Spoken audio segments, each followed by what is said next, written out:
l'invité de la matinale. KTO Radio. On s'attendait à une élection serrée, ce fut un raz-de-marée. La victoire de Donald Trump aux élections présidentielles américaines hier revêt une ampleur inédite. On fait le choix ce matin de revenir sur ces élections et surtout d'analyser le vote chrétien. Notre invité nous donnera aussi son décryptage sur ce qui attend les Américains mais aussi les chrétiens en Ukraine et en Terre Sainte. Blandine Chénipo, bonjour. Bonjour. Merci d'être avec nous. Vous êtes spécialiste des religions aux États-Unis. Vous êtes également professeur d'histoire contemporaine à l'université d'Aix-Marseille. On reste donc à l'heure américaine ce matin. Les sondages prévoyaient un score très serré. Comment expliquer cet écart entre les attentes et la réalité du vote ? Alors, la première idée, c'est que, encore une fois, c'est un peu peut-être regrettable pour eux, mais c'est comme ça, et c'est pas qu'aux États-Unis. Les sondeurs se trompent. Leurs sondages ne sont pas représentatifs de finalement ce que les gens vont voter. Et en grande partie, c'est lié aussi au fait que les gens ne disent pas pour qui ils votent. Et ça, on finit par être habitué et à dire désormais, et on l'entend aussi dans la bouche des commentateurs, qu'il faut être très très prudent. Et je pense que quand même, les commentateurs ont été très prudents sur le fait de dire que les sondeurs proposent une grille de lecture avec des résultats très serrés, mais c'est pas sûr que ce soit la réalité. Et c'est ce qui s'est produit pour tout un tas de raisons dont on peut évidemment discuter. D'un point de vue électoral, que retenir de cette large victoire, on peut le dire, de Donald Trump ? Eh bien qu'il a su, au-delà de sa personnalité et de ses méthodes de campagne et sa manière de parler de ses adversaires et de parler de tout un tas de gens qui seraient donc les ennemis à combattre et à battre, ce qu'il a réussi à faire. Il a touché les électeurs avec des thématiques simples. Les deux thématiques finalement qui ont visiblement le plus parlé aux électeurs, c'est le pouvoir d'achat, le niveau de vie. Et voilà, il a su rassurer ses électeurs en expliquant que lui-même allait rétablir une économie florissante, donner du travail. Bien, donc ils y ont cru. Et la deuxième thématique, c'est le fait que lui allait arrêter immédiatement l'immigration. Et l'immigration est devenue, dans ce pays, une thématique inflammable. Parlons si vous le voulez bien, Blandine Chénipo, du vote chrétien avec des guillemets, parce que ce vote est pluriel. Quelle est votre analyse par rapport à ce vote chrétien ? On a finalement la grande surprise de ce vote, c'est que quand on regarde un peu les chiffres étaient attendus pour la portion, la catégorie électorale, si on peut parler comme ça, des électeurs évangéliques. Évangéliques et fondamentalistes, parce que les fondamentalistes sont importants, c'est une minorité très importante. Donc les évangéliques et les fondamentalistes protestants on inclut dedans la famille des pentecôtistes, il y a beaucoup de gens dans cette catégorie, ont voté à des proportions stratosphériques pour Donald Trump, mais ça fait des années que ce public-là vote pour les républicains. On a par contre eu une surprise dans les sondages de sortie de urne sur le vote catholique, parce que celui-ci s'est avéré encore plus favorable à Donald Trump que c'était prévu. Donc, selon ce qu'on peut en dire, les résultats sont finalement pires que ceux qui avaient été pronostiqués dans les sondages d'intention. En tant qu'ensemble, toute communauté confondue, que ce soit les catholiques blancs et les minorités ethniques catholiques, qui sont très nombreuses, hein, puisque vous avez vraiment toute la planète, toutes les origines pour les catholiques aux États-Unis, bien ils ont voté pour le candidat. Le candidat vainqueur, on s'attendait, mais à des écarts qui étaient quand même moins forts, Et c'est nouveau? à ce que Harris, oui, perde. Euh, donc les sondages étaient à 47%, et là, elle aurait fait simplement 41% du vote catholique. C'est un séisme historique, parce que le vote catholique a été très très longtemps républicain. Il a, comment dire, commencé à pencher très longtemps, pardon, démocrate, excusez-moi. Oui. Il a penché vers les républicains à partir des années 90-2000, et maintenant, il dépasse 60% pour Donald Trump.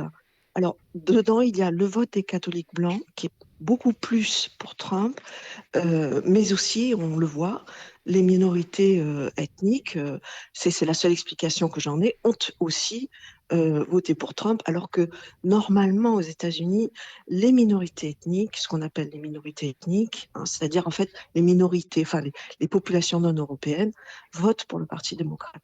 Et ce phénomène, pardon, pour les catholiques, je pense qu'il a aussi été pour les autres minorités non européennes, ethniques, chrétiennes en général, et non chrétiennes.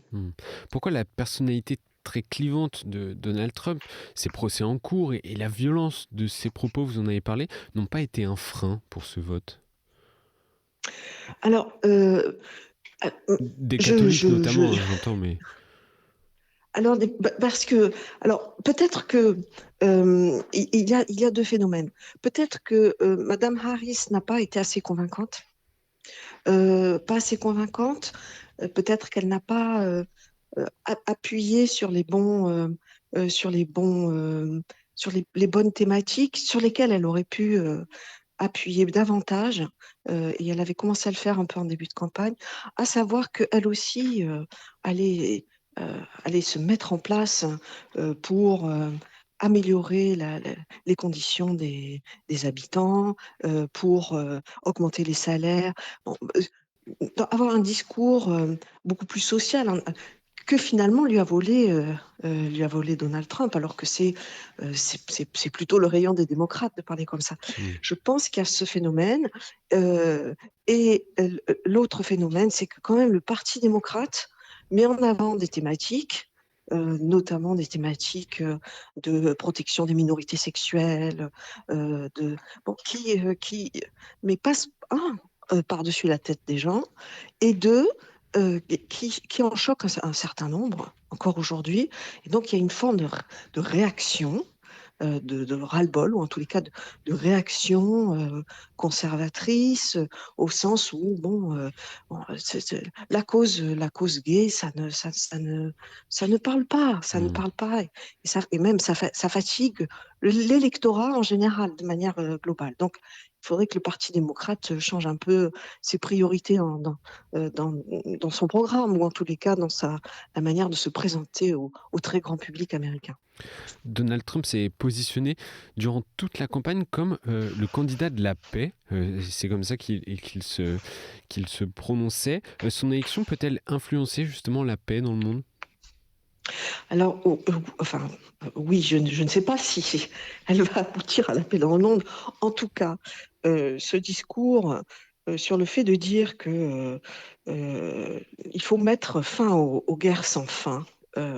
Aux guerres sans fin, c'est un discours qui a commencé à prendre avec la guerre en Irak dans les années 2000, et le fait que les citoyens américains veulent que leur pays arrête d'être en guerre sur